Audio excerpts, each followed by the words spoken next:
আমি মনে করি যে শুধু একটা ট্রমা না, আমরা একটা রিফর্ম পিরিয়ডের মধ্য দিয়ে যাচ্ছি এবং সেই রিফর্ম পিরিয়ডটার দুইটা বিন্দু আছে। একটা বিন্দু হলো গত 15-16 বছরে আমাদের প্রত্যেকটা ইনস্টিটিউশন ধ্বংস হয়ে গেছে, কোথাও প্রফেশনালিজম নাই। আমি আপনাকে স্পেসিফিক এক্সাম্পল দিই। ঢাকা বিশ্ববিদ্যালয়ে বিএনপির একজন শিক্ষক, খুব সম্ভবত উনি জিয়া পরিষদে ছিলেন, উনি লিখেছিলেন অথবা কোনো একটা বক্তব্যে বলেছিলেন যে জিয়াউর রহমান হলো স্বাধীনতার ঘোষক, এই কারণে ওনাকে বিশ্ববিদ্যালয় থেকে স্যাক করা হয়েছে, ওনার চাকরি চলে গেছে সিন্ডিকেটে।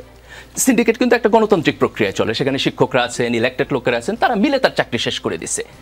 এখন আমি যদি প্রশ্ন করি যে ঢাকা বিশ্ববিদ্যালয়ের যে শিক্ষকরা এটা হইতে দিলেন, এটাকে সেলিব্রেট করলেন, তারা প্রফেশনালিজমের ঠিক কোন মানদণ্ডে আছেন? এখন আপনি যদি ওই শিক্ষকদের একটা সভায় বলেন যে আমি এখন গণতন্ত্র চর্চা করব, what kind of democracy that will be? এটা তো কোনো স্ট্যান্ডার্ড নাই।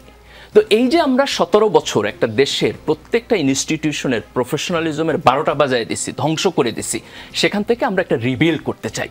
তাহলে আপনি রিবিল্ড যদি আইডিয়ালি করতে চান তাহলে আমি সব কিছু আইন অনুযায়ী করব, কিন্তু এটা তো আমরা পারতেছি না। আমাদের সরকার এখন পর্যন্ত উইক। আপনি যদি বর্তমান সরকারকে দেখেন, তাদের ইন্টেনশন ভালো আমি বলবো, কিন্তু তাদের পারফরমেন্স অত্যন্ত উইক।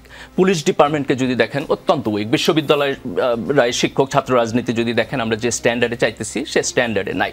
তো আমি মনে করি যে এই রিফর্ম পিরিয়ডটাকে আপনি যদি আইডিয়ালি ডিল করার চেষ্টা করেন 100%, এটা পারফেক্ট হবে না। তাহলে আপনার ঢাকা বিশ্ববিদ্যালয়ে গত 17 বছরে আওয়ামী লীগ যে সমস্ত শিক্ষকদের নিয়োগ দিচ্ছে, তাদের মতামতের উপর আপনার ডিপেন্ড করতে হবে, দ্যাট ইমপারফেক্ট, কারণ তাদের নিয়োগ প্রক্রিয়া ঠিক হয় নাই, দলবাজি করে তাদেরকে নিয়োগ দিচ্ছে।